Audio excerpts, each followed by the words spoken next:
It used to be for me, Bob, that once spring practice was over, it was the dead days of summer when it comes to UT athletics, Yeah. which for me was pretty much all athletics.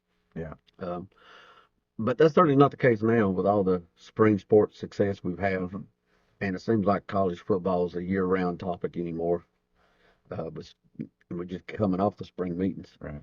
But, we couldn't decide whether to touch a little bit on everything or focus on one thing. So I think we're going to probably lean toward, we're going to hit several subjects Right. today. But first of all, guys, we really appreciate you dropping by, spending a few minutes of your day with us. Uh, that means so much, Bob. Yeah. I really hope y'all enjoy our videos. We know we're not experts or anything. We're just a couple brothers who have always talked about UT sports. It's something we've been very passionate about our whole lives, and we just love doing it. So I hope you enjoy it. And if you do, make sure you hit that subscribe and hit that like button and, throw us a comment. Yeah, and we're at 900 subscribers, I think, as of this taping, and uh, we'd love to get to 1,000. If you have friends or family that look for a little ball content every now and then, let them know about us. Yeah. Uh, at 1,000, we can start making a little bit of a few pennies here or there. Yeah, we can open up that 62-cent check from YouTube. Right. But we'll take it at this We'll point. take. We're Yeah, several 100,000, several thousand in debt on this, and but yeah, just throw it out there and help us out if we appreciate it. Get us up there to 1,000. And comment, because those actually help the algorithm. the algorithm to push our channel out to other people. Yeah. So we appreciate that. Let's get into the content, Tim. Absolutely. Bob, let's start off with a second huge recruiting weekend in a row. Big Orange Barbecue this weekend. And this one's a little different because we're not looking at seniors. It was rising sophomores and rising juniors mostly. Right. But what a group of talent down on the hill down there. Maybe as much as I can remember. Yeah, it's a very nice group. And it's, you hear that comment all the time. It's about the Jimmies and the Joes and stuff like that. And that's what it's definitely about. When we got plenty of the big time players coming in this weekend. You had about 20 of the top 100 ball players in the country. You probably had about 20% of the top 250 ball players in the country. Yeah, it was an incredible list. Yeah. And we were not going to dive into all the different names because a year from now, a lot of these are not going to be on the radar. And in the NIL time, so much of it, falls right into that. But, however, you still have to get these guys on campus. You have to get your foot in the door. Yeah. And these barbecues like this right here, that is what they're designed for. To get in that group of 5, to get in that group of 8 that are legitimately going to be in play for these individuals. Mm-hmm. But that said, let's talk about a couple of names and let's talk about several positions, Bob. I think the name that probably most people most interested in about all of it is Cooper Witten, Jason Witten's son. You know, talent-wise, I mean, kid's top-rated linebacker in the country. And to get him here and really start the process, I think that puts us. I feel like it is a Texas-Tennessee battle for him as of this moment. Well, he grew up in Texas. Right. But all his family, mother, fathers, both, and the entire extended families, all Big Orange. Right. He's been to multiple games down here. Mm-hmm. And he makes no bones about it. His family is all orange. Right. That said, he has grown up in Texas. Right. And it's going to be a battle of the burnt orange and the big orange. Right. So, but if something was to happen, you don't get him, you go slide over to the number 2 linebacker in the country, Caden Henderson. Yeah, just shows you what kind of talent we had down there this weekend. Yeah, and I know off the top of my head, Bob, and chime in if I'm forgetting somebody, but I want to say we had the number 2 quarterback in.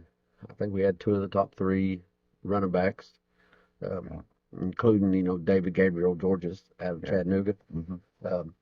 Well, I should say out of Canada, but he's in Chattanooga at the moment. Right. We had 2 of the top 2 interior offensive linemen some big time wide receivers down there, top cornerback in the nation, multiple top defensive backs down there, Yeah. top 100 guys. Um, a bevy of defensive line talent, which should not be a surprise at this point. Right. Between Coach Garner and Coach Chop, you're not going to worry about that group being poor in talent. Oh yeah. Yeah. Yeah. And I know I'm forgetting somebody, but Oh, there's I a mean, bunch. literally, we would have two of the top three, two of the top five guys that almost seemed like every position in the country down there.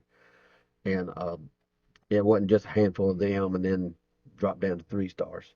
Right. Multiple 5-star or potential 5-star guys down there.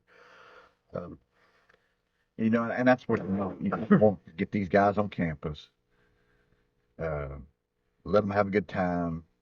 Get your foot in the door. And you got about a year. This is about the time of year within the next month or so that people will start actually coming to a final decision. So a lot of these kids is down there this past weekend. They've got about a year to build on that relationship. There they do. But this is, like you said, foot in the door, get in the mix, and go from there. But now, speaking of being in the mix, both of our teams that's on the baseball diamonds are deep into it. The Lady Vols and the Tony Vitello's team, Bob, looking good. Yeah, I mean, if you was to tell me which one I thought had a better chance of winning it all right now, it might be the Lady Vols, even though they got a loss right now. But both of them's got a real shot at this. I feel like the Lady Vols are actually playing a little better, even though they did lose a heartbreaker to Oklahoma. But both teams got a shot. Lady Vols playing, as of this taping, is going to be playing UCLA today. And then they got to win 3 games. They basically have to win 3 straight games in order to make the finals. Right. Now, if they win those 3, then I would feel really dang good about winning in the finals. I mean, because I sure wouldn't want to bet against them at that point. No, and I'll be honest about it, Bob. Although that's a tall order, you'd have to beat Texas twice. When you have Carlin Pickens on the mound, Right. and it ain't like baseball where you have to rest a guy a week. She can go back-to-back days, every pitch, and best pitcher we've had down there since Monica Abbott. She's on the mound. I'm going to give us a shot. It's a real shame they lost that one right Blue. at the end, because if it wasn't for that, I would definitely think they were the favorites to win it at this point. I mean, but there've been a couple of upsets here and there, and I thought they'd be a real shot of winning it all. They're playing really well right now, but they've got to win these next 3 to advance. Then they got a little bit of room for error. But and then the baseball team, they're 2-0 in the regionals. A very good chance of making it to the supers. They're going to have to get beat twice, 2 times in a row. But yeah, we'll have to play the winner of Wake Forest and Cincinnati. Right. Well, beat them twice. Once. I mean, once. They got to beat us twice. Yeah. So very good chance of making it to supers at this point. As of this recording. Then, unfortunately, we got a bad matchup in the super regional. Should be likely Arkansas. They're in the same situation we're in right now, which is unfortunate because there's been a lot of upsets in the other regionals. And I mean, honestly, Tennessee and Arkansas, clearly 2 teams that should have been in the College World Series. Compared to what we're going to see. Yeah, we're going to see 2 or 3 teams probably make the College World Series that should not be in the College World Series. Like you said, Bob, a lot of upsets, mostly, unfortunately, on the other side of the bracket. Yeah. Multiple teams that are highly rated. That's on the win 2. Yeah. Like Texas, I think, for Vanderbilt, maybe. Yeah. Vandy's going to win 2 to beat the same team twice, probably Louisville twice. I mean, it's going to be interesting. There's going to be several, looks like several upsets at this point. Yeah. Because they actually wound up having we say 2, but actually they have to win 3 once you've Right. lost a game. Exactly. But this is a team that's playing a little bit better now. Seems like the last week and a half or better. Yeah, I think they were playing better. Talent-wise, I'll stake this team up against anybody. But the youth on it and everything has been um, frustrating at times. They just had a struggle to get that right combination. And, I think they've just been a player or two. I really didn't think it was a big deal when we didn't get Alberto Azuna. Is it Azuna? Kazuna, Yeah, Zuma, I don't know. I didn't think that was a big deal not getting him into school at the time, but that might have actually turned out to be a big deal if he could have actually been a top 5 hitter for this team. Yeah, at the time I thought he was just a cherry on top that, more just an embarrassment of riches. Mm-hmm. But, looking back on the season, it could have been a huge difference in the overall team. Yeah. But that said, um, this baseball team is, in the mix. Yeah. That's all you can ask for this time of year. Speaking of this time of year, we're just getting out of the Southeastern Conference spring meetings. Mm-hmm. And some controversy, really over a couple of things. We're going to touch on everything, but if there's something about the spring meetings you want to talk about in the comments, we'll have a discussion about anything. But Tim researched that stuff quite a bit, so if you do have any kind of comment or question about it, feel free to throw it out there. And if I or Tim definitely probably know a good idea of the answer on that. Well, don't know about that, but I'll give you my opinion, right or wrong. Right or wrong, yeah. But Sankey, come out kind of wanting, pretty much without saying it, but pretty much said, hey, all you other conferences want us to go to 9 games, then give us 4 automatic qualifiers. Yeah. And, been a lot of pushback against that. Even from some Southeastern Conference people, don't like the idea of I think fans really don't like the idea of 4 automatic. But, most of that's because they just don't want 16 teams in. Mm-hmm. I know, Bob, yourself, you're not a fan of 16. No, just me, my personal preference. 6 or 8 would have been my pick because honestly, I feel like this is a national championship tournament, and only the teams that could really have built their resume up to a national championship resume, who at the end of the season is like, hey, this team. When you're looking at the teams, like, hey, I think this team might be the best team in the country. There's not 16 of them. You know what I mean? Well, there's not. I mean, that's my problem. I just feel like those teams are it's fluff. It's just, well, they want money. Yeah, of course. But unfortunately, that 16 team might beat a team and knock them out that was 1 year top 6. That was probably, in there. You know what I mean? Well, yes. I'm a little bit more open to the 16 simply for one reason. I have zero confidence in these committees getting the top 6 or 8 teams correctly. Yeah. They put too much emphasis on 1-loss records. Mm-hmm. And I know people go, well, you are what your record says you are. And, not really. The answer is no, you're not. Yeah. Not in college football, because the difference in scheduling. Not playing the same teams. It ain't the NFL. It's not the NFL. It's not Major League Baseball. It's not NBA. It's not even college baseball, college basketball, where you're playing so many games. Yeah. The difference in the schedule between, look at Texas and Oklahoma coming to the league last year. Texas got the cream puff schedule. Oklahoma got the gauntlet. Yeah. And I'm not saying Oklahoma's better than Texas, but you flip the schedules, and their record might be better than Texas. The record, I'd tell you, this record's been different. The records would have been different. Yeah, I guarantee you that. Yeah. And, if I had confidence in people correctly getting the strength of schedule right, then I would say, let's make it 6 teams. Let's make it 4 teams, whatever it could be. No automatic conference tie-ins or nothing like that. Yeah. They rarely not even try, champions. though.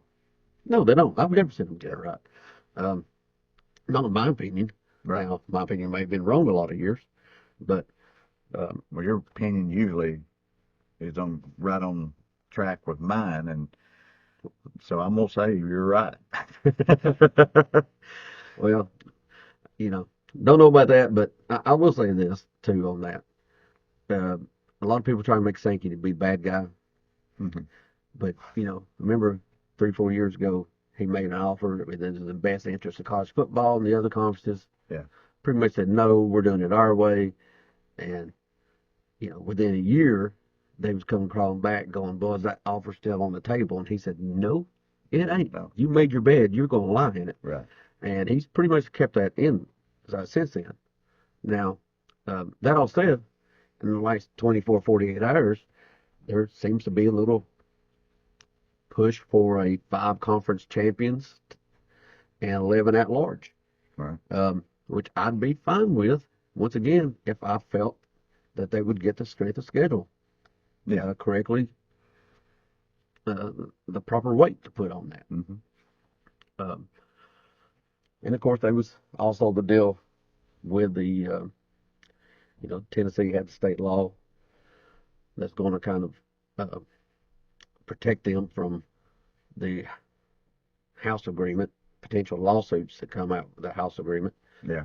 And it looked like Tennessee was going to go into these meetings and tell the conference to dare them to kick Tennessee out of the conference. Mm-hmm. And it looked like Danny White, for whatever reason, he backed down and said Tennessee would sign the agreement. Yeah. Without knowing everything that actually went on behind closed doors, I'm not qualified to really. I want some more information before I shape my opinion on Right. what happened right there. Yeah. Something happened. I would like you said, I'd like to know the information there, but we don't, because he went in at one time was totally one way and then flipped to another. Yeah. I don't know if they gave Tennessee the carrot or the stick. Right. Did they offer us something that was too good to pass up, or did they offer us something we were scared that they was going to give us? I don't know. Yeah, I'm not sure. But I'm sure it will come out at some point. And when we do, we'll probably criticize them for either one. I don't know. Right. Right. Right. Guys, once again, do appreciate your time. Appreciate you leaving a comment and hitting that like button. Mm-hmm. With 900 subscribers, I'd love to get to 1,000, like we said earlier. Right. Tell a friend. And Bob, do you have anything to add? Not much. Just go be orange. Go Vols.